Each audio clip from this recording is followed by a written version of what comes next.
The security camera footage was crystal clear. 3-year-old Lily Whitaker, curled in her nanny's arms, whispered something that made the woman's entire body freeze. The nanny, Nia Thompson, pressed her lips to the child's forehead and whispered back, "Mommy loves you too, sunshine."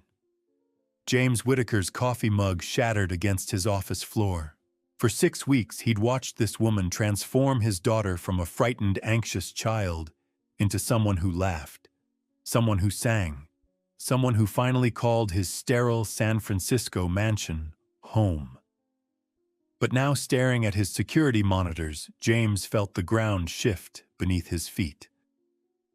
Who was this woman, and why did his adopted daughter call her mommy? The bracelet on Nia's wrist caught the afternoon light, a simple silver band with an engraving he couldn't quite make out from this distance. But something about it made his chest tighten with a memory he couldn't place. 3 years ago, his wife Emily had died from breast cancer, just 6 months after they'd brought Lily home. The adoption papers had been handled quietly, professionally. A private arrangement Emily had told him to help a young woman in crisis. He'd been too consumed with her illness, and then his grief, to ask questions about the details. Now, watching Nia rock his daughter to sleep, singing a lullaby, he remembered Emily humming. James realized he might not know his own family's story at all. The security footage continued to roll. Nia's hand traced gentle circles on Lily's back, and the child's breathing deepened into peaceful sleep. It was a moment of pure love, and somehow it felt like the most dangerous thing James had ever witnessed. His intercom buzzed. "Mr. Whitaker, Nia's here for the evening shift." James's hand hovered over the speaker button. In 30 seconds, he would have to look this woman in the eye and pretend he hadn't seen what he'd seen. Pretend his world hadn't just tilted off its axis. "Send her up," he said quietly. The truth was coming whether he was ready or not. 6 weeks earlier, James Whitaker had been a man at the end of his rope. The third nanny in 2 months had just quit, leaving him with a resignation letter that might as well have been an indictment. "Lily needs more than I can provide. She needs someone who understands trauma." Trauma. The word sat heavy in his chest as he stood in his daughter's doorway, watching the 3-year-old arrange her stuffed animals in perfect, anxious rows. Always the same pattern. Always the same desperate precision of a child trying to control an uncontrollable world. "Lily, sweetheart, do you want dinner?" She looked up with eyes too old for her small face, eyes that held depths of worry no child should carry. "Where's Miss Sarah?" Miss Sarah had to go home to her family. The lie came easily now. He couldn't explain that grown women kept walking away from his daughter's needs, that each departure left Lily a little more fragmented. His phone rang, the agency probably with another candidate who would last 3 weeks before deciding that Lily's anxiety was too much work. "Mr. Whitaker, I have someone special for you to meet." Nia Thompson, former pediatric nurse, extensive trauma experience. She's been working with children who've experienced loss. 2 hours later, Nia stood in his living room, and James felt something shift in the house's energy. She was smaller than he'd expected, maybe 27, with warm brown skin and careful eyes that seemed to catalog every detail of the space. But it was her stillness that struck him, not nervousness, but the quiet confidence of someone who understood children's pain. "Mr. Whitaker, may I sit with Lily before we discuss anything else?" No other nanny had asked that. They'd all wanted to review duties, discuss schedules, negotiate terms. Nia simply wanted to meet his daughter. He watched from the hallway as Nia approached Lily's corner, where she sat surrounded by her protective barrier of toys. The woman didn't speak immediately. Instead, she lowered herself to the floor and began humming soft, wordless notes that seemed to fill the room with safety. Lily's rigid posture began to soften. "I like your animals. Nia said finally. "They're very well organized. That's how I arrange my books at home." "Books fall down if they're not straight," Lily whispered. "You're absolutely right. And sometimes when everything else feels wobbly, it helps to have something neat and organized, doesn't it?" Lily nodded, edging slightly closer. "Do you know any songs?" "I know one about sunshine. Would you like to hear it?" As Nia began singing, "You Are My Sunshine," James felt his throat tighten. It was a song Emily had learned and sung to Lily during their precious 6 months together, never knowing it was the same lullaby Nia had hummed during pregnancy. The melody filled the room with a bittersweet recognition, Lily's face lighting up with a familiarity that transcended conscious memory. But something else caught his attention. The bracelet on Nia's wrist, simple silver, caught the lamplight. Just for a moment, he glimpsed an engraving, "My Sunshine." His chest clenched with recognition, but before he could process it fully, Lily's voice joined Nia's, tentative but true. His daughter was singing, really singing, for the first time since coming home. "You're hired," he said when they finished the song. Nia looked up at him with those careful eyes, and for just a moment, he saw something flicker across her face. Surprise, relief, or something deeper. Something that looked almost like grief. "Thank you, Mr. Whitaker. I promise you won't regret this." As she gathered her purse to leave scheduling to start the next morning, James found himself studying her more closely. There was something familiar in the way she moved, something that tugged at the edges of his memory. But grief played tricks on the mind he knew. He'd been seeing Emily in strangers' faces for 3 years. That night, as he tucked Lily into bed, she looked up at him with brighter eyes than he'd seen in months. "Daddy Nia knows my song." "What song, sweetheart?" "The Sunshine Song. Mommy Emily used to sing it, but I forgot the words." Nia remembered them. James kissed her forehead, but sleep didn't come easily that night. He lay in the dark, wondering how a stranger had known his wife's lullaby and why the coincidence felt less like chance and more like destiny. Some questions he was about to learn had answers that could reshape everything he thought he knew about love loss and family. The next morning, Nia Thompson would walk into their lives and change everything. The changes in Lily were immediate and profound. Within days of Nia's arrival, the anxious rituals began to fade. The stuffed animals were still arranged carefully, but not with the desperate precision of before.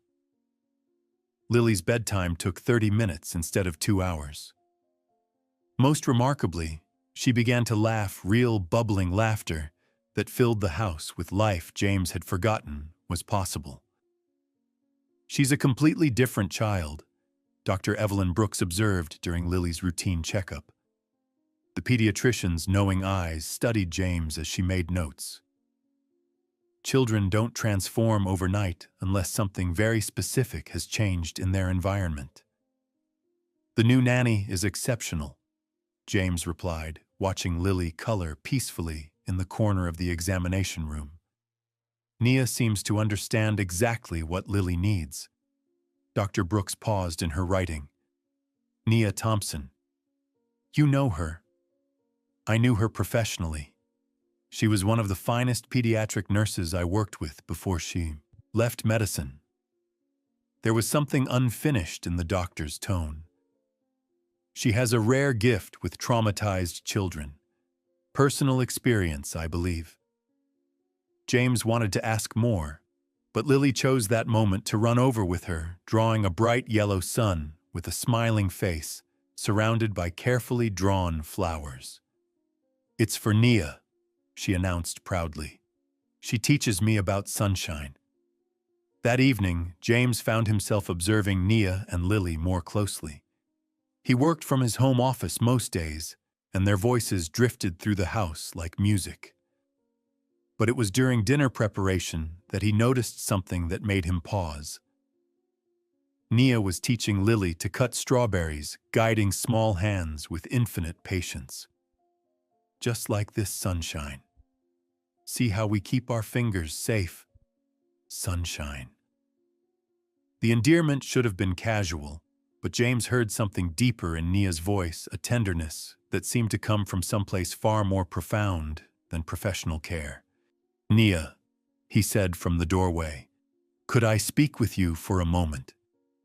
She looked up, and he caught something flicker across her face. Was it fear? "Of course, Mr. Whitaker."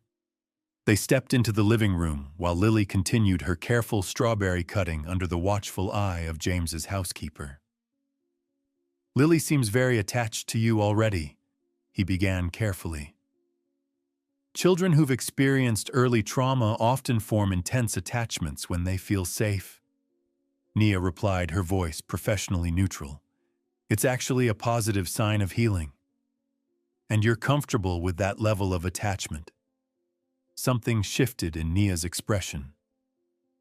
"I would never do anything to hurt Lily. She paused, seeming to choose her words carefully. "She's a very special child." Before James could respond, Lily appeared in the doorway holding up her drawing. "Look, I made sunshine."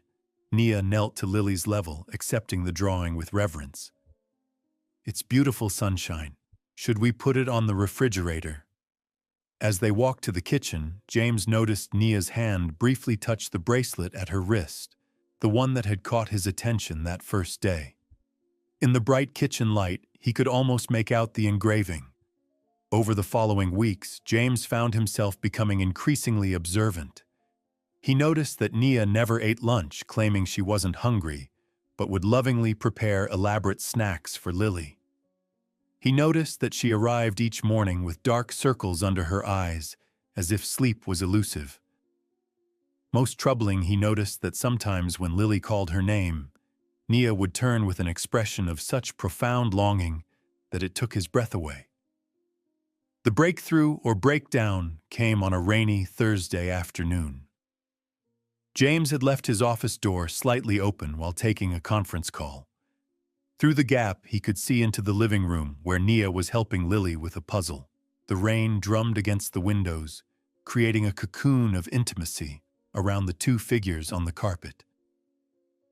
"Tell me about your mommy sunshine," Nia said softly, her voice barely audible over the rain. "Mommy Emily went to heaven when I was little," Lily replied matter-of-factly, the way children state painful truths. "She got sick, but Daddy says she loved me very much before she had to go." James saw Nia's hands still on the puzzle piece she'd been holding. "And how does that make you feel?" "Sad," Lily said simply. "Sometimes I wonder if she would have liked me."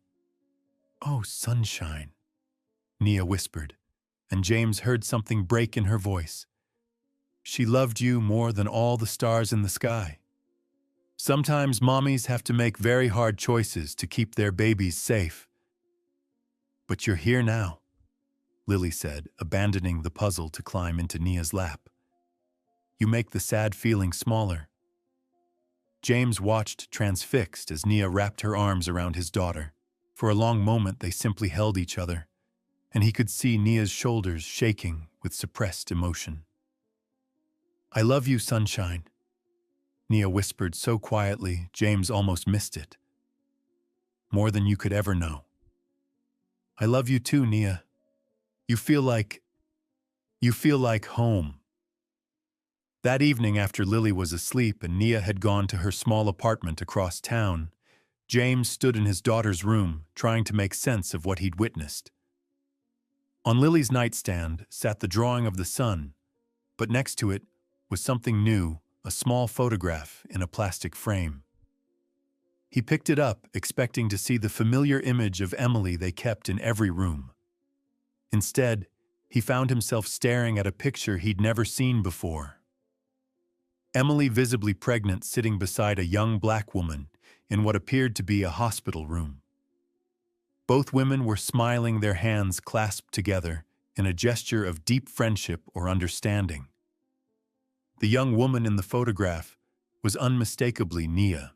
James sank into the rocking chair beside Lily's bed, his mind racing. The photograph's date stamp showed it was taken just days before Emily's death. But Emily had told him she was carrying their biological child, their miracle after years of trying. The adoption story had come later, a compassionate narrative about helping a young woman in crisis. But this photograph suggested something else entirely.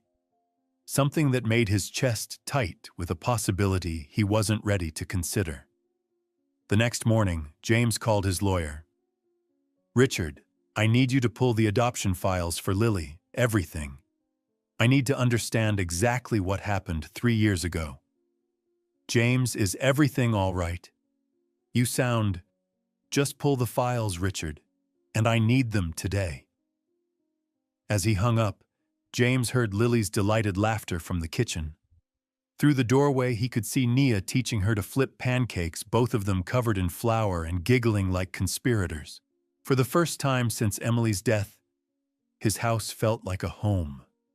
And that terrified him more than he was willing to admit. Because if his growing suspicions were correct, the woman who was healing his daughter might be hiding the biggest secret of all. The truth about who Lily really was and who had really given birth to her. The adoption files arrived on a Wednesday morning that would forever divide James's life into before and after. He'd sent Nia and Lily to the park, claiming he had important calls to make. In reality, he needed privacy to examine the documents that might shatter everything he thought he knew about his family. The manila envelope sat on his kitchen counter like unexploded ordnance. Richard had included a note. "James, some of these documents were sealed. Emily specifically requested they remain confidential. I've included everything but call if you need to discuss the legal implications." The morning light streaming through his windows felt too bright for what he was about to discover. James poured coffee with unsteady hands, then spread the papers across the dining table. Birth certificates, medical records, correspondence, a trail that should have told a simple adoption story. Instead, it read like a mystery, with crucial pages missing. The first shock came in the birth certificate. "Baby girl born October 15th, 3 years ago. Mother Nia Marie Thompson. Father unknown. Place San Francisco General Hospital."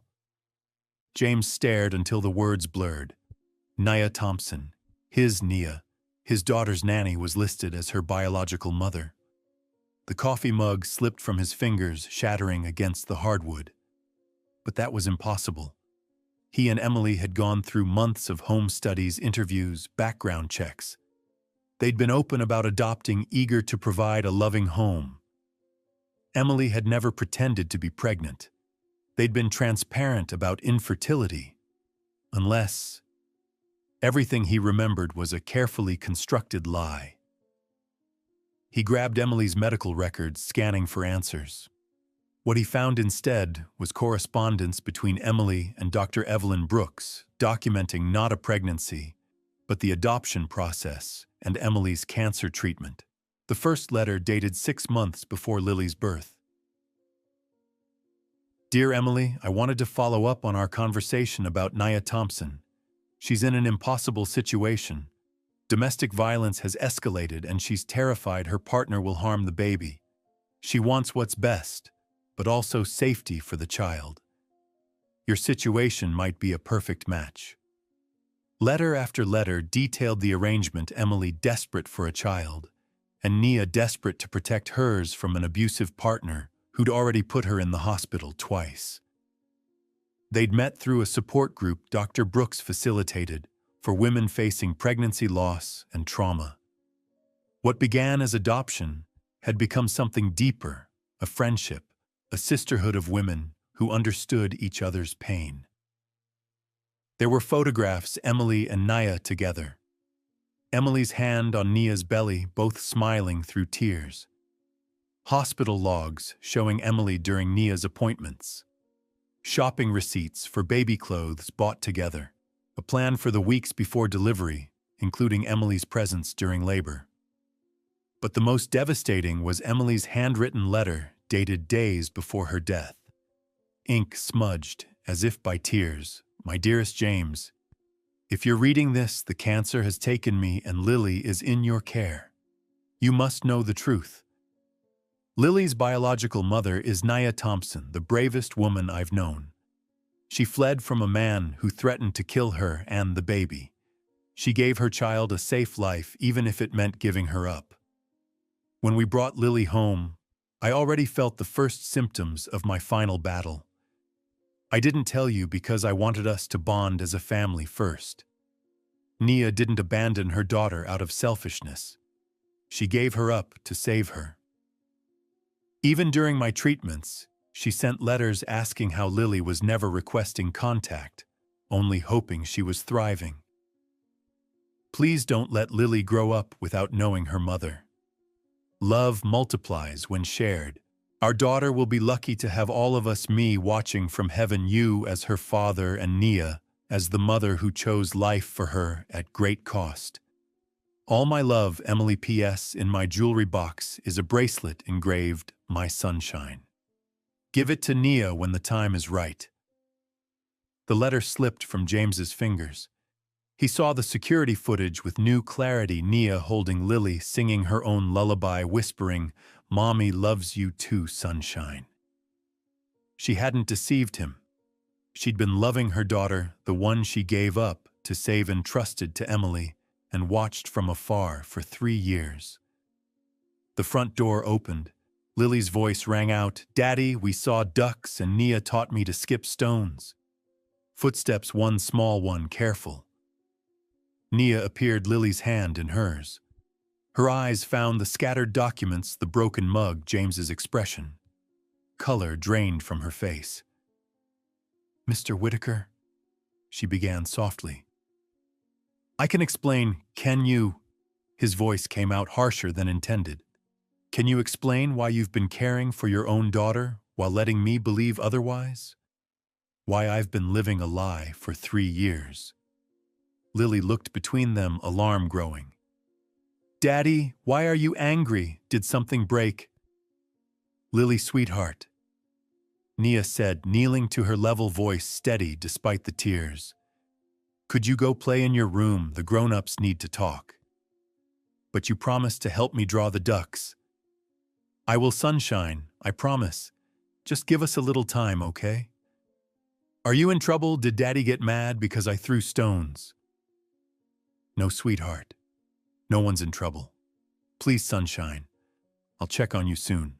After Lily reluctantly disappeared upstairs, her small footsteps echoing overhead, James turned to face the woman who had apparently been living with the most profound deception imaginable. The afternoon light streaming through the windows illuminated Nia's face, showing every nuance of pain, fear, and desperate love. "How long were you planning to keep this from me?"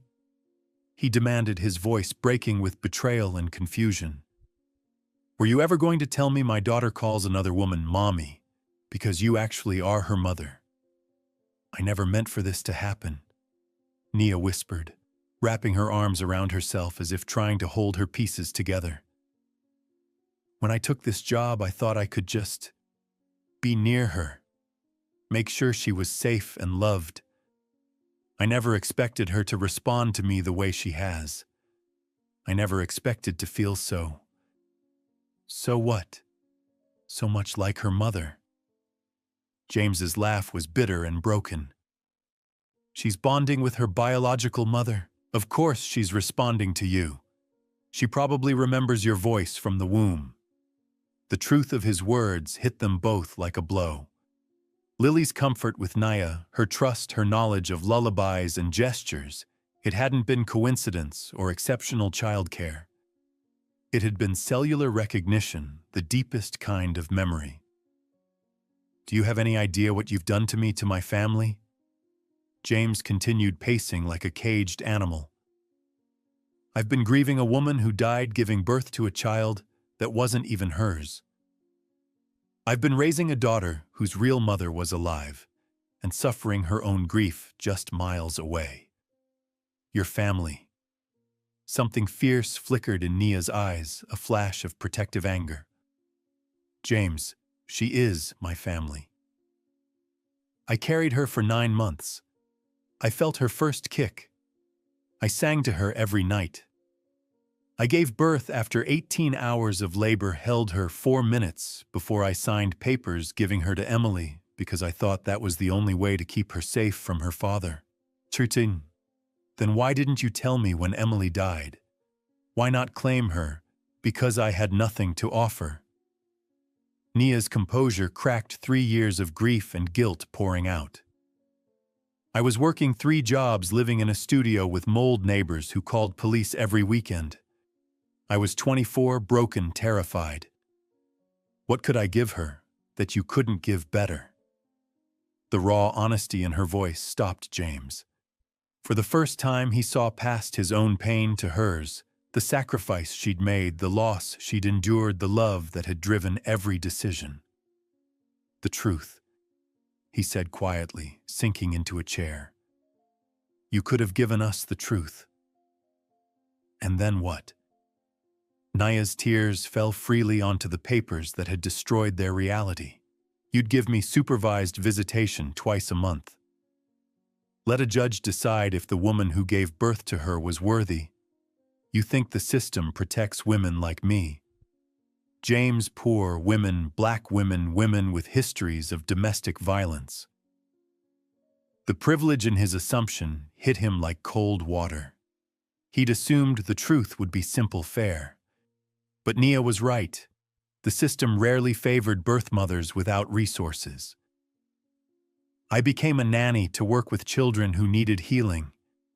Nia continued, voice steadier. When your agency called about a traumatized 3-year-old, I never imagined. I never thought it would be her.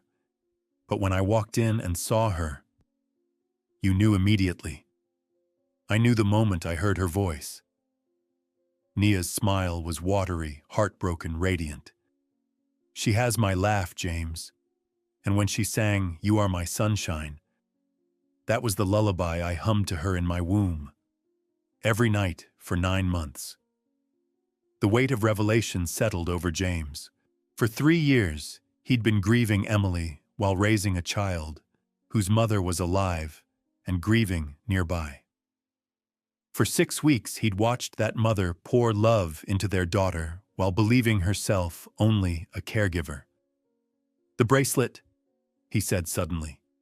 The engraving. What does it say? Nia touched the silver band on her wrist.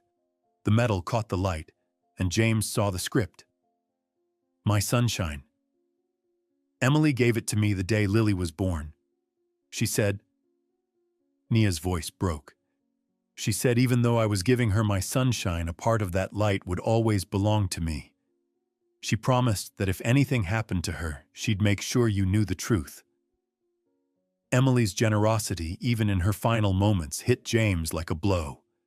She'd tried to honor both father and mother, orchestrating this reunion from beyond the grave.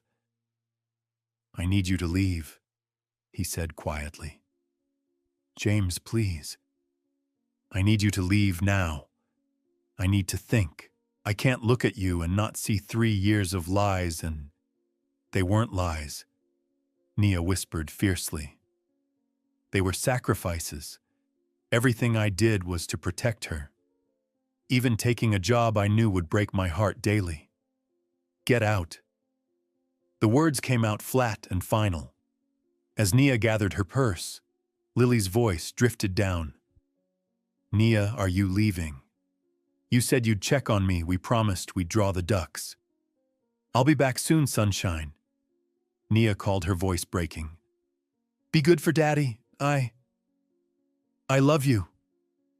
The front door closed with a quiet click that seemed to echo through the empty house. James stood among the scattered papers of his dismantled life, listening to his daughter's footsteps above, wondering how to explain that the woman she'd begun to love as a mother had just walked out. What he didn't know was that upstairs 3-year-old Lily pressed her face to her bedroom window and watched the only mother she truly remembered disappear down the street, carrying with her all the sunshine Lily had just begun to feel again. By Thursday morning, Lily had stopped eating. By Friday, she'd stopped speaking. By Saturday, James was standing in Dr. Evelyn Brooks's office holding his silent, listless daughter while trying to explain why the child who'd been thriving just days ago now seemed to be disappearing before his eyes. "She keeps asking for Naya," he said, his voice hoarse from 2 sleepless nights. Dark circles ringed his eyes, and his usually immaculate appearance had given way to wrinkled clothes and stubble. "But when I try to explain that Nia can't come back, she just shuts down. She won't even look at me anymore." Dr. Brooks examined Lily with gentle hands and worried eyes.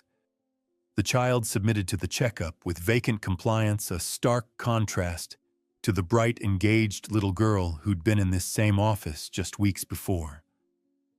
Her small body seemed to have shrunk, curling in on itself like a flower closing against harsh weather. "She's lost weight," Dr. Brooks observed quietly, checking Lily's reflexes. "Her blood pressure is elevated for a child her age. These are signs of severe emotional distress." She looked directly at James. "If this continues, we'll need to consider hospitalization." The word hit James like a physical blow. Hospitalization. Children can experience what we call failure to thrive when they're emotionally traumatized. Lily is exhibiting classic symptoms of abandonment depression.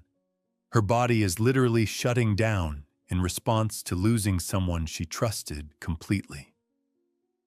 "James," Dr. Brooks said carefully once she'd finished the examination, "I need to ask you something, and I need you to answer honestly. What happened between you and Naya? You knew." The realization hit him like cold water washing over his skin. "You've known all along who she was." "I've been Nia's friend and confidant for 3 years. I was there the night she gave birth to Lily, 12 hours of labor in a room where she had no one else for support." Dr. Brooks's voice was steady, but her eyes were fierce with protective love. "I was there when she signed the relinquishment papers while crying so hard she could barely hold the pen. I watched her hand over her daughter, and then sob until she vomited from grief." The brutal honesty of the description made James flinch. He'd been so focused on his own sense of betrayal that he hadn't considered what Nia had endured. "I was also there," Dr. Brooks continued, "when Emily asked me to help her maintain contact with Nia after you brought Lily home because Emily wanted Nia to know that her daughter was loved and safe, especially as Emily's own health began to decline. Emily tried to contact her. Emily maintained contact with her. They exchanged letters, photos, updates about Lily's development. Emily believed that someday when the time was right, Lily would benefit from knowing her birth mother. Even when she was undergoing treatment, Emily made sure Nia knew how Lily was doing." Dr. Brooks pulled a thick file from her desk drawer. "Emily asked me to keep these in case anything happened to her." She handed James a thick envelope marked "For Lily," in Emily's careful handwriting, the paper worn soft from handling. Inside were dozens of photos, Lily's first steps, her first birthday, Christmas morning. Quiet moments of everyday life, each with a note on the back addressed to Nia. She said "Mama" today for the first time. I told her you were watching over her from wherever you are. She loves the lullaby you taught me. Sometimes I catch her humming it when she thinks no one is listening. I think she remembers your voice. She draws suns constantly on everything in every picture. I like to think she's drawing pieces of you, trying to remember the light she felt before she was born. Her laugh is exactly like yours. James doesn't know how much it breaks my heart sometimes because it reminds me of the woman who gave us this incredible gift. Each note was dated carefully, preserved, a testament to Emily's commitment to honoring the connection between mother and child, even across separation. Nia stayed away. Dr. Brooks continued as James stared at the photographs with growing horror at his own ignorance. She honored the adoption agreement completely. She never tried to interfere or insert herself into Lily's life.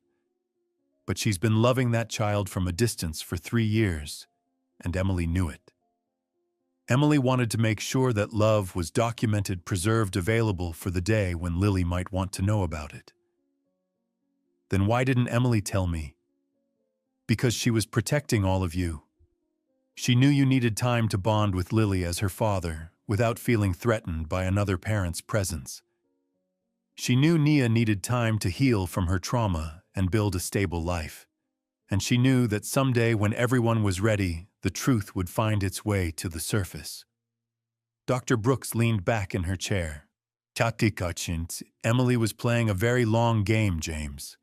She was thinking about Lily's emotional needs over decades, not just in the immediate aftermath of adoption. James sank into a chair, still holding his silent daughter. Her small body felt unnaturally still against his chest, as if she were conserving energy for survival. I accused her of lying. I told her she was deceiving us. I threw her out of our house like she was some kind of criminal. And now Lily is suffering the consequences of a separation she doesn't understand. Dr. Brooks's tone was gentle but firm, carrying the weight of professional authority and personal concern. James, that child has been abandoned by every mother figure in her short life. Her biological mother, whom she doesn't consciously remember, but whose loss she felt cellularly. Emily, who died when Lily was just 6 months old. 3 nannies who quit when her needs became too much to handle. And now, Nia, the first person who's been able to help her heal from all that abandonment trauma. I was trying to protect her. From what? From being loved by someone who would die for her. From having a mother who chose to sacrifice her own happiness for her daughter's welfare. Dr. Brooks leaned forward, her voice intensifying. James, Nia Thompson is one of the most remarkable women I've ever known. She survived domestic violence that put her in the hospital multiple times. She put herself through nursing school while working 3 jobs. She dedicated her career to helping traumatized children because she understood their pain from the inside. When she took the job caring for Lily, she had no idea it was her own daughter. But she figured it out quickly enough. She figured it out and stayed anyway, because putting Lily's well-being above her own pain is what she's been doing for 3 years. Dr. Brooks touched Lily's small hand gently, and the child's fingers curled slightly in response, the first voluntary movement James had seen from her in days. This child bonded with Nia because children have an instinct for recognizing the people who truly love them. Lily's anxiety disappeared around Nia because on some cellular level, she remembered being safe in her mother's womb. She remembered the sound of Nia's heartbeat, the vibration of her voice, the biochemical signals of love and protection. James looked down at his daughter, whose thin frame seemed even more fragile than it had days ago. Her normally bright eyes were dull, unfocused, as if she were looking inward toward some unbearable pain. What do I do? The question came out barely above a whisper. You call Nia. You apologize. You ask her to come back and help you figure out how to build a family that honors everyone's love for this child. And if she refuses, if I've damaged this beyond repair, Dr. Brooks was quiet for a long moment, studying Lily's pale face. Then you'll have to live with the knowledge that your pride cost Lily the chance to know her biological mother and cost Nia the chance to watch her daughter grow up. And you'll have to explain to Lily, when she's old enough to understand, why you chose fear over love when she needed you both most. That afternoon, James stood outside Nia's apartment building, holding Lily in his arms and trying to find courage he wasn't sure he possessed. The building was modest, but well-maintained in a diverse neighborhood where children's voices carried from nearby playgrounds, the kind of community where Nia had built her quiet, service-oriented life. His hands shook as he pressed the buzzer for apartment 3B. The intercom crackled. "Yes. Nia, it's James. We need to talk." A long pause.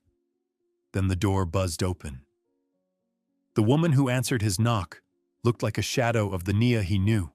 Her eyes were red and hollow, her usually warm demeanor replaced by the careful wariness of someone who'd been wounded and was protecting herself from further harm. "James, what are you doing here? We need to talk." He shifted Lily in his arms. She'd been silent during the entire car ride, but now her head lifted slightly at the sound of Nia's voice, the first sign of life she'd shown in days. "I don't think that's a good idea, Nia," Lily whispered, and it was the first word she'd spoken in 2 days. The effect on Nia was immediate and devastating. Her composure cracked as she reached instinctively toward the child, then caught herself and pulled back her hands, trembling with the effort of restraint. "Please," James said quietly. "Just 5 minutes. She's not eating.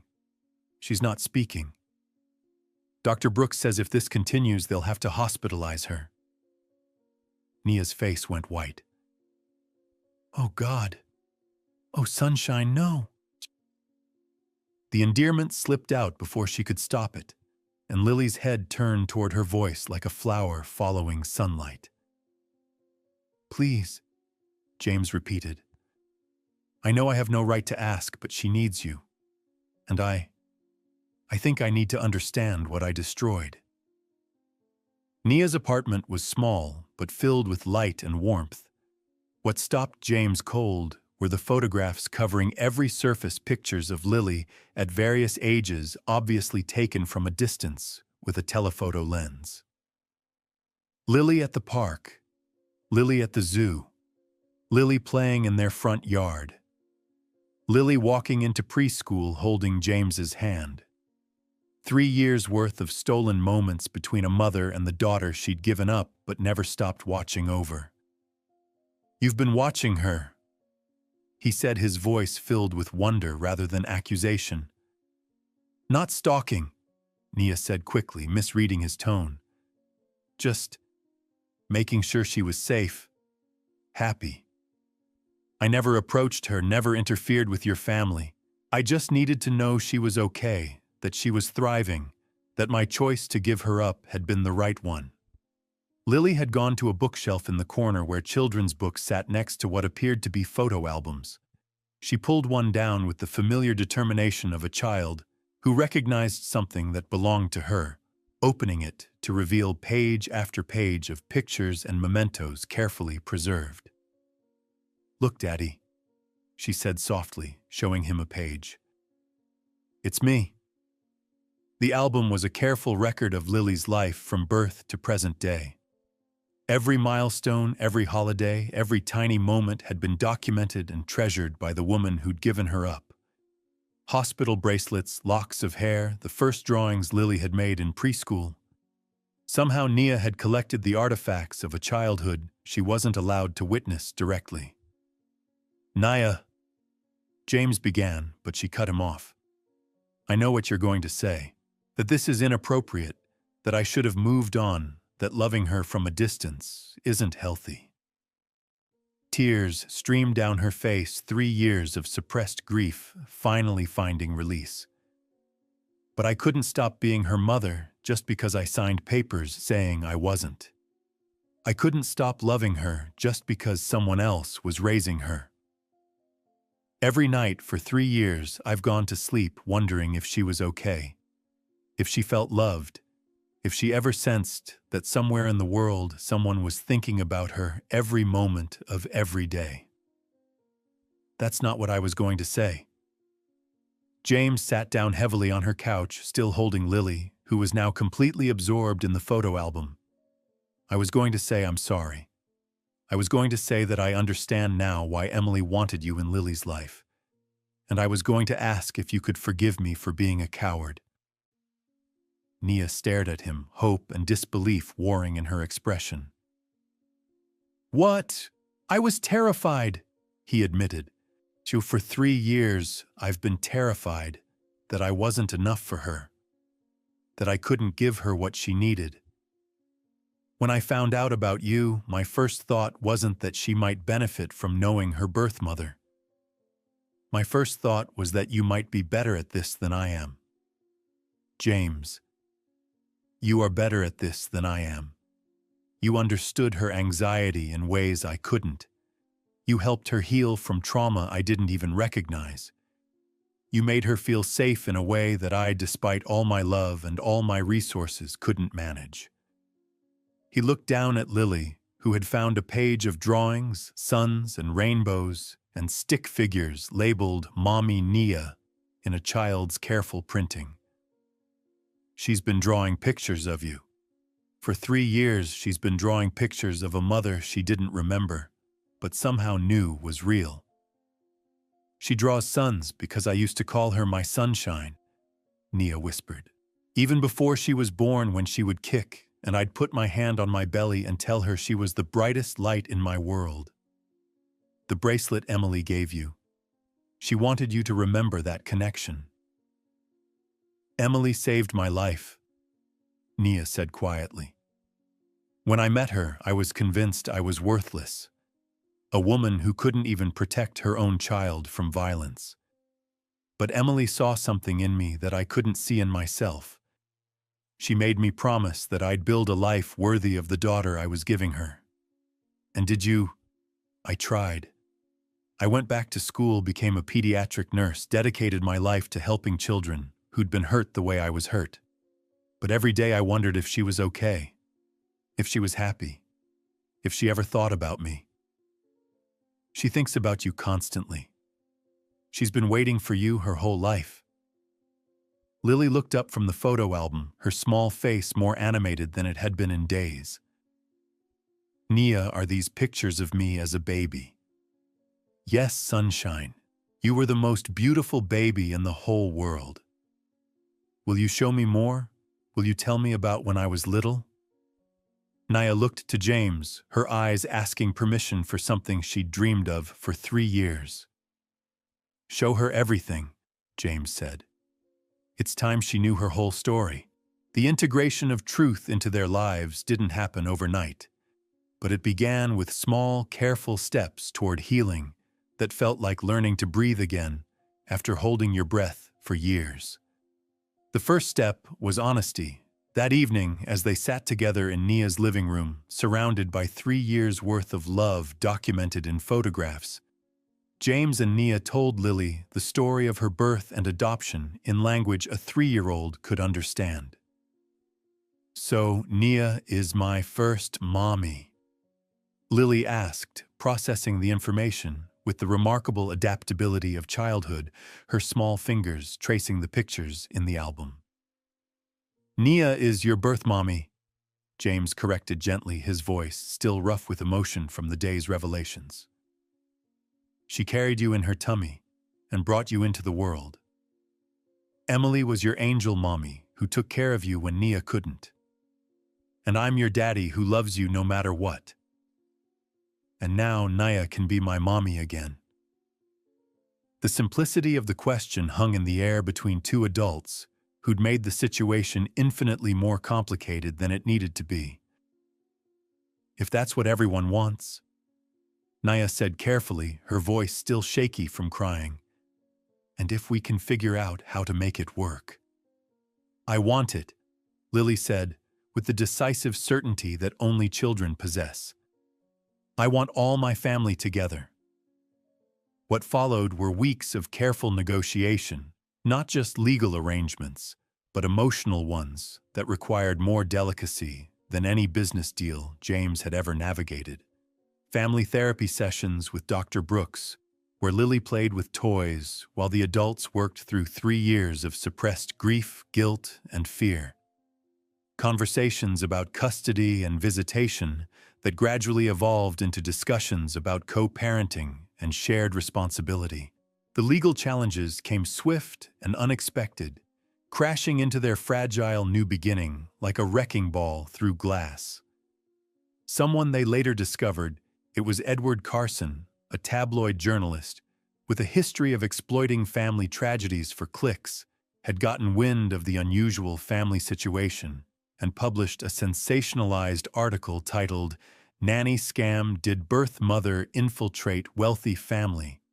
The story painted Naya as a manipulative woman who'd orchestrated an elaborate deception to regain access to her daughter and, by implication, James's wealth. It questioned the ethics of the adoption, suggested impropriety in the arrangement, and called for an investigation into potential fraud.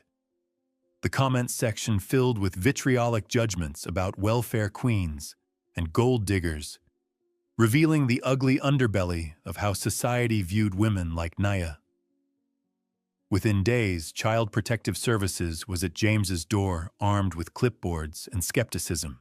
Laura Mitchell was a woman in her 50s, with kind eyes and 20 years of experience, distinguishing between genuine concern and sensationalized nonsense.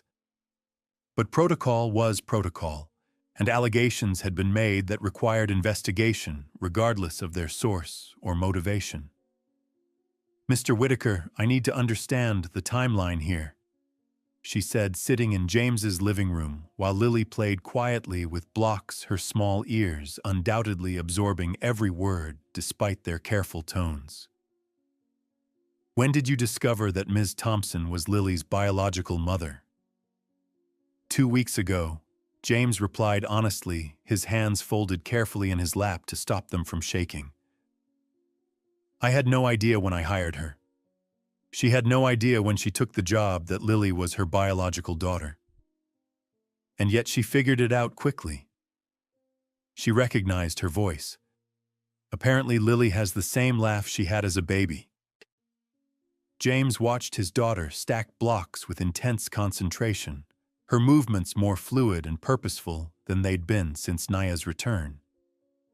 "Look, I know how this must seem from the outside, but the truth is, Nia has been nothing but beneficial for Lily's development.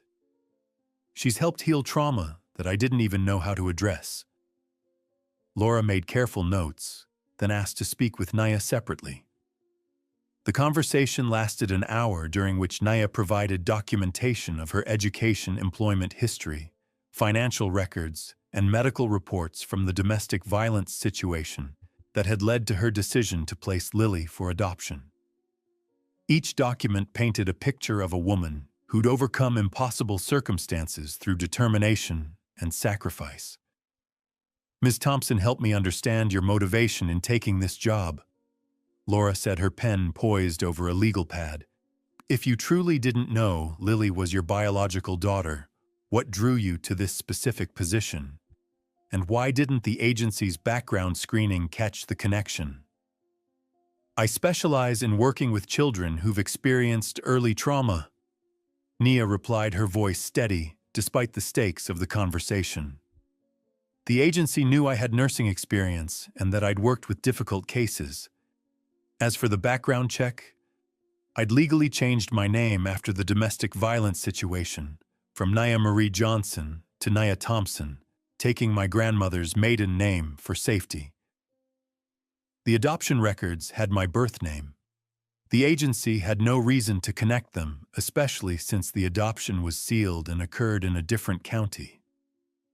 And when you realized who she was, I should have told Mr. Whitaker immediately. I know that. But I was terrified he'd send me away, and Lily was just starting to show signs of healing. I convinced myself that staying was in her best interest." Nia's voice cracked slightly. "But I also know that my judgment was compromised by my own feelings. I've missed 3 years of her life. Being near her, even as her caregiver, felt like a gift I didn't deserve but couldn't give up. Was it in her best interest?" Nia was quiet for a long moment, considering the weight of the question. "I think so. But I also know that my judgment was compromised by my own feelings. A more objective person might have handled it differently." The investigation expanded to include Dr. Brooks, who provided testimony about the original adoption arrangement, and Emily's wishes regarding Nia's eventual involvement in Lily's life. Clara, the neighbor, spoke about the positive changes she'd observed in Lily since Nia's arrival. Even Thomas, James's business partner, testified to the marked improvement in James's own well-being since Nia had become part of their lives. "I've known James for 10 years," Thomas told Laura during his interview. "I've never seen him as happy or as confident as a father as he's been these past few months. Whatever this woman has done for his family, it's been transformative." But it was Lily herself who provided the most compelling evidence. Laura conducted a play therapy session with the 3-year-old using dolls and toys to understand Lily's perception of her family situation. What emerged was a remarkably clear picture of a child who felt safe and loved by both adults in her life. "This doll is Daddy," Lily explained, placing a male figure in a toy house with careful deliberation. "And this is Naya. She's my mommy who was lost, but now she's found. And this is Emily, mommy, but she got sick and went to heaven, so she watches us from up there." "How do you feel about having 2 mommies?" Laura asked, genuinely curious about the child's emotional state. "Happy," Lily said simply, her face brightening with genuine joy. "Some kids don't have any mommies. I have 2 plus Daddy. That's a lot of love." The wisdom of children, Laura reflected, often surpassed that of adults. The turning point came when Edward Carson's article was thoroughly debunked by legitimate journalists who investigated the story. They discovered that Carson had a history of fabricating sensational stories about wealthy families, often targeting single fathers and interracial relationships. Several publications printed retractions and apologies, and Carson's editor publicly distanced the publication from his work. More importantly, the community that had watched Lily's transformation began to speak out. Other parents, from the playground teachers from the music class Nia had enrolled Lily in, neighbors who'd witnessed the positive changes in the child, they all provided testimony about the genuine love and care they'd observed. "What I see," said Mrs. Chen, an elderly neighbor who'd watched James struggle as a single father for 3 years, "is a little girl who finally has what every child deserves, people who would do anything for her well-being. Whether that's 1 parent or 2 or 10, doesn't matter if they're all acting out of love." The case was closed with a recommendation that acknowledged the unusual circumstances, but prioritized Lily's best interests. The report concluded that all parties had acted in good faith, that Lily was thriving in the current arrangement, and that any changes to the family structure should be made gradually and with appropriate therapeutic support. But the real resolution came on a quiet Tuesday afternoon when James found Nia and Lily in the garden planting sunflowers in the rich soil Emily had once tended. "Daddy, look!" Lily called out, her small hands covered in soil, her face bright with excitement. "Nia says if we take care of them, they'll grow taller than me." "Just like you're growing," Nia told her gently, smoothing a strand of hair away from Lily's face with the unconscious gesture of motherhood.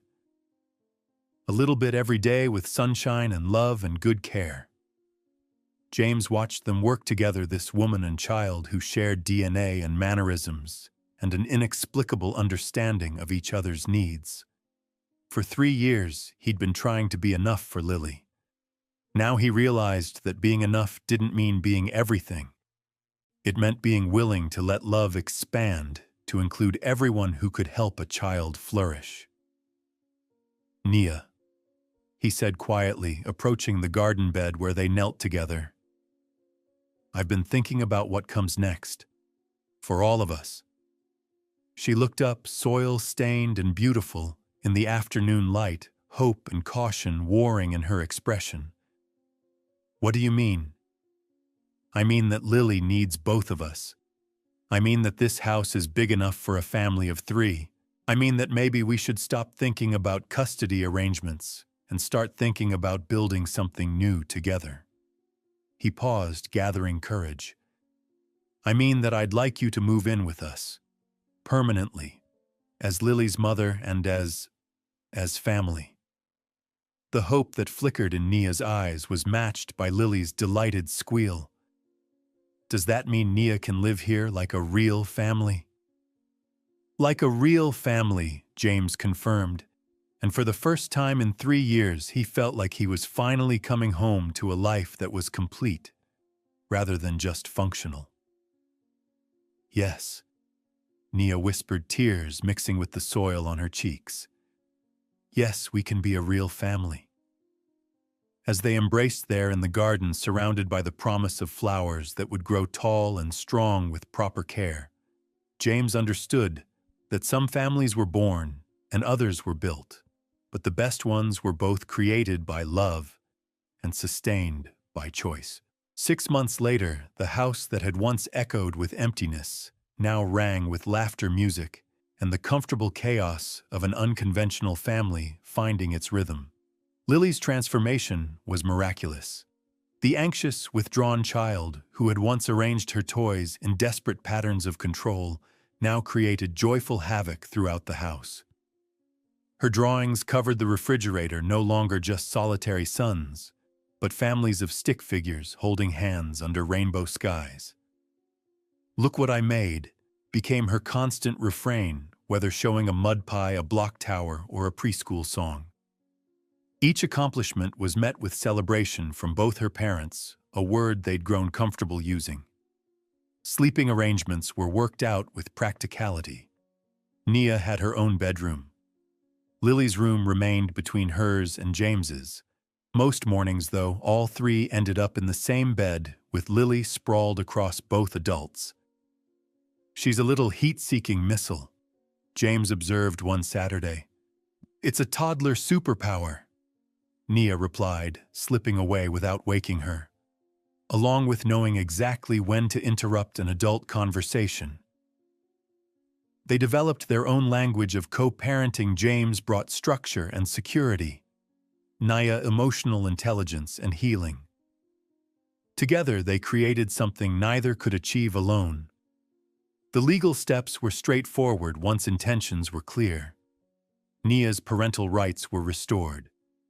James kept his adoptive father status. Joint custody looked good on paper, but meant little. They lived together and decided everything jointly. Dr. Brooks helped them navigate emotions. "What you're building," she said, "doesn't have a name. You're not traditional, not blended from divorce, not co-parenting from separate homes. You're something new." "What would you call it?" Nia asked. "A chosen family built on love and intention, not default expectations." The community rallied. Clara became an unofficial grandmother. Dr. Brooks and her husband were regular guests. Even James's initially skeptical colleagues were won over by Lily's happiness and the love between all three. Unexpectedly, other preschool parents admired them. "You're living every co-parent's dream," said Maria Santos. "No custody battles, no bitter exchanges. You put your kid first. That's admirable." The acceptance reassured James. Stability came from love and consistency, not conformity. Perhaps the deepest healing came in quiet moments. Late evenings on the deck, James and Nia shared stories about Emily, grief, fears, and hopes for Lily. "Do you ever wonder what Emily would think?" Nia asked. "I think she'd be pleased," James replied. "She believed love multiplies when shared. She wanted Lily to know you." "I dream about her," Nia admitted. "She's holding Lily, then hands her to me. Take good care of our girl." I wake up grateful. These talks led to a profound intimacy, not romantic, but bonded by love for Lily, honoring Emily's memory and building beauty from tragedy. The house changed too. Emily's photos stayed joined by pictures of Nia and Lily. The living room became a playroom. The guest room, Nia's sanctuary. The home now pulsed with life music, cooking experiments, a blooming garden. "We did it," James said one evening, watching Nia read while Lily colored nearby. Did what? We built a family. Against all odds, we made it work. Lily looked up. Daddy, we were always a family. We just needed time to find each other. As summer turned to fall, James looked forward for the first time since Emily's diagnosis. Challenges lay ahead. Questions about Lily's birth father explaining their situation, but they'd face them together. Everything was worth it, Naya said one night outside Lily's room. Every hard choice, every sacrifice, it was worth it to get here. James nodded. Sometimes the most beautiful things grew from the hardest soil. Today, Lily is 5 years old and thriving in kindergarten, where she confidently explains to anyone who asks that she has a daddy and a mommy and an angel mommy in heaven. Her teacher reports that she's the child other kids go to when they're sad, as if she's learned that families can be built from pieces that don't traditionally fit together. James and Nia continue to co-parent with the kind of intentionality that many traditional families could learn from. They've never married. They don't need a legal document to validate their commitment to Lily and to each other. They're writing their own rules for what family can look like. Dr. Brooks often uses their story in her work with other adoptive families and birth parents, showing that love doesn't diminish when it's shared, it multiplies. She's seen Lily's drawings evolve from solitary sons to complex family portraits that include everyone who has ever loved her. The sunflowers they planted together now tower over the garden fence, their faces following the sun throughout the day. Lily likes to stand among them and announce that she's growing too, reaching toward the light. What would you do if you discovered that the person caring for your child was hiding the biggest secret of all? Tell us in the comments below.